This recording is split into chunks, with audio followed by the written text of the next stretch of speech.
की बड़ी खबर में सिवनी से आ रही है। क्षेत्रीय विधायक श्री दिनेश राय जी मुनमुन प्रबुद्ध जन सम्मेलन में प्रमुख वक्ता के रूप में हुए शामिल। अधिक जानकारी हेतु सिवनी से जिला ब्यूरो चीफ राजेश तिवारी जुड़ चुके हैं। राजेश जी बताएं। जी राघवन जी, जी ये हमारे क्षेत्रीय विधायक दिनेश राय मुर्मू प्रबुद्ध जन सम्मेलन में प्रमुख वक्ता के रूप में हुए शामिल। जी कल दिनांक 6/6 को सिवनी विधानसभा क्षेत्र के विधायक श्री दिनेश राय जी मुनमुन छिंदवाड़ा आयोजन प्रबुद्ध जन सम्मेलन में प्रमुख वक्ता के रूप में शामिल हुए। माननीय प्रधानमंत्री जी नरेंद्र मोदी जी के सफल 8 वर्ष सुशासन गरीब कल्याण के अंतर्गत भारतीय जनता पार्टी पिछड़ा वर्ग मोर्चा छिंदवाड़ा द्वारा उनके व्यक्तित्व एवं उपलब्धियों के साथ साथ समाज व देश के प्रति किए जा रहे अधीय कार्यों पर परिचर्चा हेतु जिला कार्यालय में शाम 4 बजे से आयोजित प्रबुद्धन सम्मेलन में क्षेत्रीय विधायक श्री दिनेश राय जी मुनमुन प्रमुख वक्ता के रूप में हुए शामिल, जहां पर कार्यक्रम प्रभारी विधायक श्री जालिम सिंह पटेल जी, जो आज वर्तमान में कोई मंत्री पद में हैं, और प्रहलाद सिंह पटेल जी जो केंद्रीय मंत्री हमारे दादाजी, उनके ये अनुज हैं, तो प्रमुख वक्ता के रूप में सम्मिलित हुए। जहां पर कार्यक्रम प्रभारी श्री जालिम सिंह पटेल जी एवं वरिष्ठ जनों की उपस्थिति में कार्यक्रम में विधायक श्री दिनेश राय मुनमुन जी ने यशस्वी प्रधानमंत्री नरेंद्र मोदी के 8 वर्षों के कार्यकाल में कई ऐतिहासिक निर्णय देश हित में लिए गए, अंत्योदय की लक्ष्य की प्राप्ति की ओर अग्रसर होते हुए देश को विकास के क्षेत्र में नई ऊंचाई तक पहुंचाने की बात कही। इसके साथ ही केंद्र सरकार द्वारा जनहित में चलाई जा रही अनेकों लाभकारी जनहितैषी एवं जनकल्याणकारी योजनाओं का भी उल्लेख किया है। इस दौरान भाजपा पदाधिकारियों द्वारा फूल माला विधायक श्री दिनेश राय जी सहित का आत्मीय स्वागत किया। अब उक्त अवसर पर इन्हें हटाओ जो कुल मिलाकर लोकप्रियता हासिल करेंगे दिनेश राय जी की स्कॉर्पियो घुस जाते हैं। ऐसे कई हैं हमारे सिवनी में। तो मैं बता दूं आपको राघवन जी, याजवन जी, कि जी जालिम सिंह जी पटेल ये मतलब आपके केंद्रीय मंत्री फग्गन सिंह कुलस्ते दादा के अनुज हैं। तो केंद्रीय फग्गन सिंह को ये आपके प्रहलाद पटेल जी जब इसी छिंदवाड़ा विधानसभा क्षेत्र से जब गोंडवाना हावी था, तो ये प्रहलाद पटेल जी ने मतलब सामान्य कमलनाथ जी जो लोकसभा क्षेत्र छिंदवाड़ा में एक अमिट छवि रखते हैं, जितनी अमिट छवि हमारा क्षेत्रीय विधायक सिवनी में नहीं रखता, और लगभग मैं ये कह सकता हूँ और इसमें कोई अतिशयोक्ति नहीं है कि देश की प्रथम महिला प्रधानमंत्री सम्मानीय स्वर्गीय इंदिरा गांधी जी के प्रिय कहलाने जाने वाले आपके कमलनाथ जी, और जब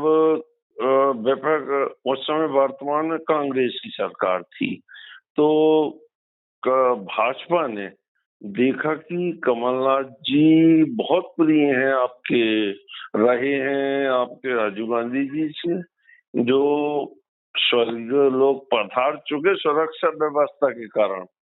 ये सुरक्षा व्यवस्था को मैं दोषी ठहराऊंगा कि हमारे राजीव गांधी की हत्या ऐसे कैसे हो गई षड्यंत्र पूर्वक। वो लेडी में इतनी दम कहाँ से आ गई कि सुरक्षा एजेंसियों ने उनके पास चले जाने दिया।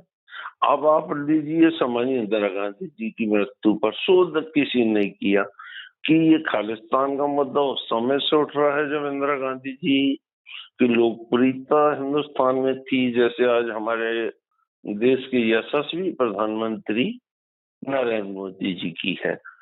तो उस छिंदवाड़ा से केंद्रीय मंत्री ये आपके प्रहलाद पटेल जी को उतारा गया था, तो भले हार गए, हार का वो देखे। तो ऐसे देश में कई योद्धा हैं जो हार बनी, लेकिन एक अमर छवि। और कमलनाथ जी के पसीने छोड़ा दिए साहब ने। कमलनाथ जी की रातों की नींद हराम कर दिए थे प्रहलाद सिंह पटेल ने। और इनकी गंदी राजनीति देखना कमलनाथ जी की, कि ये अपने ही छिंदवाड़ा के, अब असामाजिक तत्व तो हर शहर में पाए जाते हैं, आपके भोपाल में पाए जाते हैं और सिवनी में भी पाए जाते हैं और छिंदवाड़ा में भी। तो इन्हें मार दो, पीट दो, पट्टी लगा दो, ये आम सी बात है।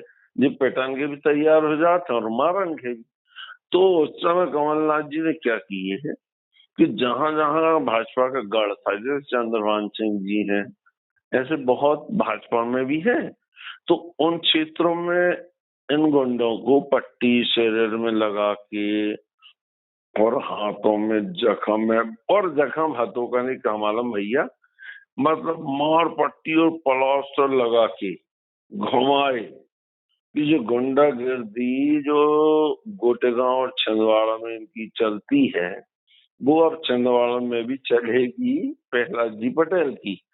मतलब ये जनमानस को अवगत करा रहे थे कि प्रहलाद जी अगर यहाँ जीत गए तो ये गुंडागर्दी यहाँ व्याप्त हो जाएगी। जबकि वो आदमी, देखो यार, जुझारू में भी हूँ आज आज लेकिन परिस्थिति ने किस मुकाम पर खड़ा कर दिया कि मैं आज, मेरी 2 बेटी हैं, मेरा परिवार है, तो मैं काफी सिंसियर हूँ। अब लोग पैदाइशी रहते हैं, माता पिता के चहेते रहते हैं, तो बड़े बेटे को उतना स्नेह करते हैं, प्यार करते हैं, जिसकी वजह से वो किसी से नहीं दबता कि यार हमारा बाप है, हमारी माँ है और क्षेत्रवासियों का साथ है। तो ये बुलंदियों को छू रहे थे प्रहलाद पटेल जी उस गोटेगांव नरसिंहपुर में। रहे आए मसरान जी और दुनिया भर के दिलीप टॉकीज वाले और दुनिया के, मगर प्रहलाद पटेल जी ने जो अमिट छवि बनाई। अब आप कहोगे नहीं ये दिग्गज थे, गुंडा प्रवृत्ति के थे, या तो ये गलत बात है। आज प्रहलाद पटेल जी के शब्द आप सुनिए आप कि हम अमृतोत्सव मना रहे हैं, दुनिया भर की बातें कही उन्होंने, अच्छी कहे कि आपके यहाँ भाई सीताफल होता है। तो भाजपा ने ये प्रावधान रखा है कि ट्रांसपोर्टिंग का आधा खर्च आपको हम उठाएंगे, चाहे आप अंतर्राज्यों में भेजिए या फिर अंतर्राष्ट्रों में। लेकिन किसी ने सोच किया कि चलो यार अपन जी चले यूपी बिहार के झांसी के लोग आके छपारा और सिवनी में जो सीताफल खरीदते हैं, तो इसमें अगर एक ही पूंजीपति दिमाग लगा देता कि चलो ये बेरोजगार इतने लोग घूमते हैं, लड़कों को सुबह उठाओ 5 बजे और हमारे छपारों में जहां जहां अच्छा सीताफल होता है, जैसे कुछ स्थान है, तो वहां बिठा देते या और रुपए खर्च किसका होता है, उस पूंजीपति योग्य व्यक्ति का। तो ये बेरोजगार लड़के सुबह से वहां सीताफल की खरीदी करते और फिर अंतर्राष्ट्रों को भेजते या अंतर्राज्यों को जो आज भेजते हैं, ये यूपी बिहार झांसी दुनिया भर के लोग आके हमारे जिले से वो करोड़ों रुपए कमा के जाते हैं साहब। तो मैंने क्या गलत कहा?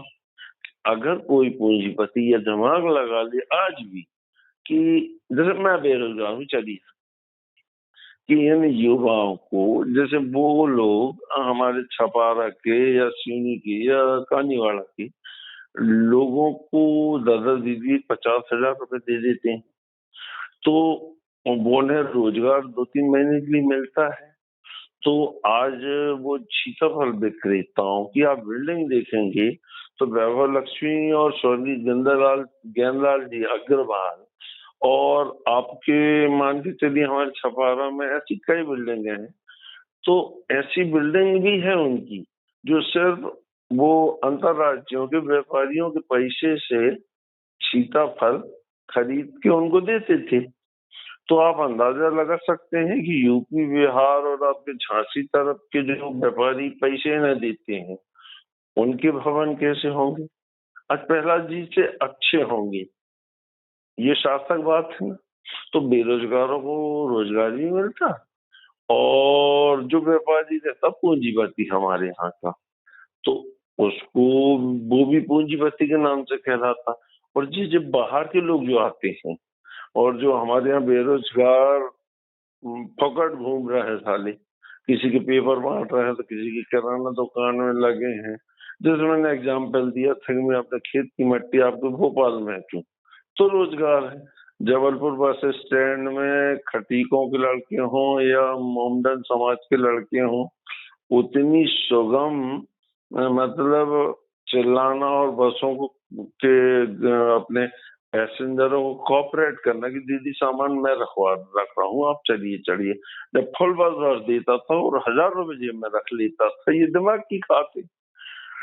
तो ऐसे प्रहलाद योग पटेल जब ऐसी बात करके निकल गए, मगर जिले के दिमाग में नहीं आई कि हम ऐसा कर लें तो ये परिवहन जो हमको आधा अब नहीं देगी भाजपा, तो हम प्रहलाद पटेल घर जाएंगे, गोटे गांव बैठ जाएंगे सभा लगा के, जिस दिन आएंगे वो तो कि साहब आपने हमारी ट्यूनिंग कह के आए हो, आप बताओ हमको नहीं दे रही गवर्नमेंट, तुम आपने जेब से 2 बार सक्षम हो, केंद्रीय मंत्री हो।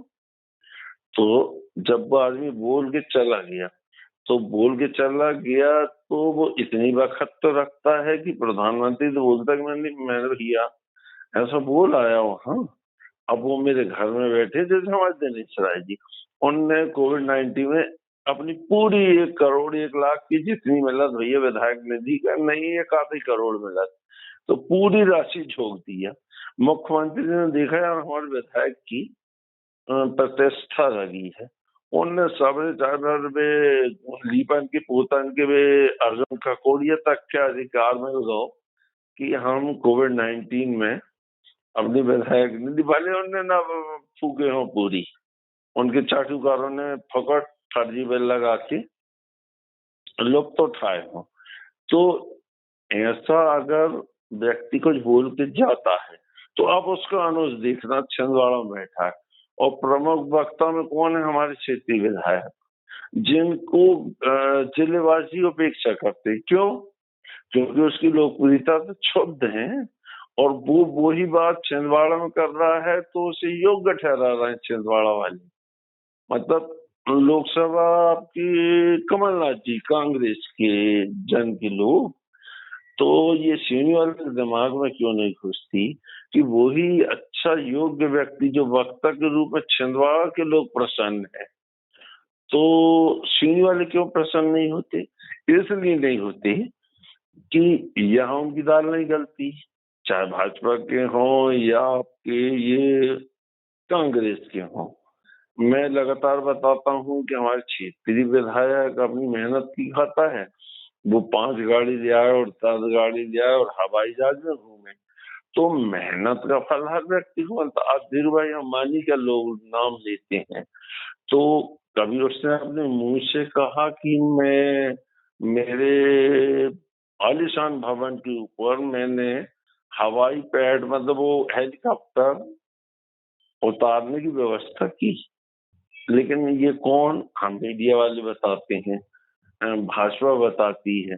तो अगर उसने आपको जियो जैसी सिम दिया या पेट्रोल कंपनी या वो दुर्गति की ओर जा रही अपनी हवाई सेवा अगर देश के प्रधानमंत्री ने उनके हवाले कर दिया, तो आज वो व्यवस्था सुगम तो हुई देश की कहलाएगी, धीरुभाई की थोड़ी कहलाएगी। वो तो उनका भारत की ये हवाई यात्रा है जो अब सुगम हो गई, जो प्राइवेट से अच्छी चल रही है। तो कुल मिला के इस भारत देश की जनता को कितना समझाओ जी ये भाजपा पार्टी किसी को देती है और वही अंबानी जी के नाम से भारतीय जनता पार्टी उपलब्धि जनाई जाती है कि भाई आज गरीब हित के व्यक्ति के पास अगर उसकी बहन के साथ दुराचार हो रहा है या फिर समथिंग ग्राम में आतंक मचाया है किसी ने, तो वो जियो की सिम से 100 डायल करके उन पुलिस कर्मियों को बोला सकता है घटना स्थल में। तो उसकी बेटी हो या बहन हो, उससे दुराचार या उसके साथ जो अत्याचार हो रहा है वो लगभग आधा हो चुका होगा, लेकिन जिस नतीजे में पहुंचने की वो कोशिश कर रहे थे। तो उस अशिक्षित व्यक्ति ने अपनी बहन को उस स्थान तक नहीं पहुंचने दिया और फिर पुलिस पहुंची तो उन आरोपी जेल भी चले गए। तो ये उपलब्धि किसकी? भाजपा की, कि वो जियो की सिम उसने फेरी दी लेकिन उसने पुलिस विभाग का इस्तेमाल करी और उसकी प्रतिष्ठा बढ़ गई। तो मेरा मतलब है कि कोई भी सरकार हो, कि अगर धीरू भाई अंबानी या दुनिया भर के अंबानियों को देश की व्यवस्था जो बिगड़ी हुई है अगर उसको सुधारने के लिए दे रही है तो भले धीरू भाई का जीतो भाई व्यापार है कि वो लाभ उठाएगा, लेकिन वो आपको सुगम व्यवस्था तो दे रहा है। आप धीरू भाई को लेके बैठ जाते हैं कि उन्होंने भाजपा ने धीरू भाई को बना दी, उनका पेट्रोल और डीजल महंगा हो रहा है धीरू भाई की वजह से। क्या होगा धीरू भाई की वजह से? तो हमने 70 साल फकट लोगों को खिलाए और रोटी भी उपलब्ध कराए और गरीबी रेखा से नीचे है तो है ना, आपने प्रधानमंत्री आवास की सुविधा भी दे दी और दुनिया भर से दे दी। अब नरेंद्र मोदी कह रहा है यार अतीत की सरकार ने ऐसा किया है। तो ये साले मेहनत करते हैं, तपरे में रहते हैं। जब कांग्रेस करा रही थी तो प्रधानमंत्री योजना लागू की जाए, हम भी गरीब हित में काम करेंगे, प्रधानमंत्री आवास देंगे या सिंचाई के साधन देंगे, या फिर इनने बोल बैठे कि भैया हम दुनिया भर के किसानों को कर्ज देंगे, तो वो ही भाजपा सरकार कर रही है। लेकिन अब ये भाजपा सरकार कर रही है तो ये कांग्रेस उसमें निशाना साधती है कि ये प्रधानमंत्री के तहत जो भवन बनना था आज तक नहीं बन पाया। तो भैया क्या 8 साल की भाजपा की सरकार वो बन जाए? वो बच्चे किताबों में पढ़ते हैं और इसमें टीवी में देखते हैं, वो महाभिमान है, वो महाभारत में वो बने हैं एक बहुत अच्छे अभिनेता, बाकी वो भी अभिनेता हैं, भीष्म पितामह। तो वो आ गए उनका, तो वो बन जाए क्या भाजपा सरकार? 70 साल में ये दारा सिंह नहीं बन पाए तो हमारी 8 साल की सरकार जो उपलब्धि भी गिनाती है और दे भी रही है, तो वो भवन क्या मिस्त्री बनाएगा ना, और हम लोग बेरोजगार जो ईंट गारा का काम करते हैं तो इनको ये शासकीय नुमाइंदे समय में पैसा नहीं देते, या ये पंचायत के सचिव या सरपंच जो राशि आती है तो वो राशि नहीं देते। तो उन्हें देश के मुखिया ने देखा कि नहीं यार इनके डायरेक्ट खाते में डालो, तो उसके बावजूद भी जे सचिव हो, ग्राम सहायक हो, सरपंच हो, पंचायत का प्रशासक हो, साला उन मतलब उसमें भी अड़चन पैदा करेगा, उनका गुणवंता विहीन बना रहा है। मतलब जो कुल मिला के शासकीय नुमाइंदे आज भी कांग्रेस समर्पित है क्योंकि इनको भ्रष्टाचार करने को ही मिल रहा है। तो मैं आए दिन जो फोन देता हूँ कि आखिर ये भाजपा शासनकाल में ही मतलब सरकार की खिलाफत क्यों कर रहा है? कभी भी स्ट्राइक में बैठ जाना या कभी भी जैसे कोविड-19 की तीसरी लहर आना है तो ईश्वर ने किया और हमारे देश के प्रधानमंत्री ने कोविड-19 की वैक्सीन लाया। आज वैक्सीन लोगों ने लगाए, एक कोविड-19 की बीमारी उनको नहीं पकड़ रही है, अन्य बीमारी से भी वो वंचित हैं। ये सार्थक कदम देश के मुखिया ने उठाया ना। कभी ये हैजा फैला या दुनिया फैली तो कितने दिन में कांग्रेस की सरकार ने ऐसी वैक्सीन तैयार किया। अब वो वैक्सीन में इतना था कि भाई जो टीका ईका लगते थे तो उसमें दाग पड़ जाता था। आज हमारी वैक्सीन में दाग पड़ रहा है? नहीं पड़ रहा है। तो नतीजे अच्छे आते हैं, देर से आते हैं और सब्र का फल मीठा होता है। तो जब कांग्रेस शासित छिंदवाड़ा में हमारा क्षेत्रीय विधायक की लोकप्रियता इतनी है कि उसको वो मुख्य वक्ता के रूप में पहचाना गया और उन्होंने कितनी अच्छी बात बोला। तो जब वहां छिंदवाड़ा का जनमानस जानता है कि इतनी अच्छी बात किसी कांग्रेसी नेता ने नहीं कहा अपने पूर्वजों के लिए, तो जब वो अपने पूर्वजों का गाना ढंग से नहीं गा सकती और हमारा विधायक गा रहा है, तो कुछ ना कुछ तो फर्क नरेंद्र मोदी में सोनिया गांधी में होगा कि यही सोनिया गांधी सोची कि हम हार गए हैं, हम जीत है, तो कुछ दिन दिमाग लगाएंगे हम छिंदवाड़ा से लड़े। अगर कमलनाथ जी ने कहा सुनो, ये तो हमारी लोकप्रियता अलग है और तुम्हारी मट्टी बलीत हो गई है, तो तुम अमेठी से लड़ो, हम जैसा दें तब दे योद्धा, मगर तुम छिंदवाड़ा में आकर मेरे भी नाम खराब करो और कांग्रेस को भी।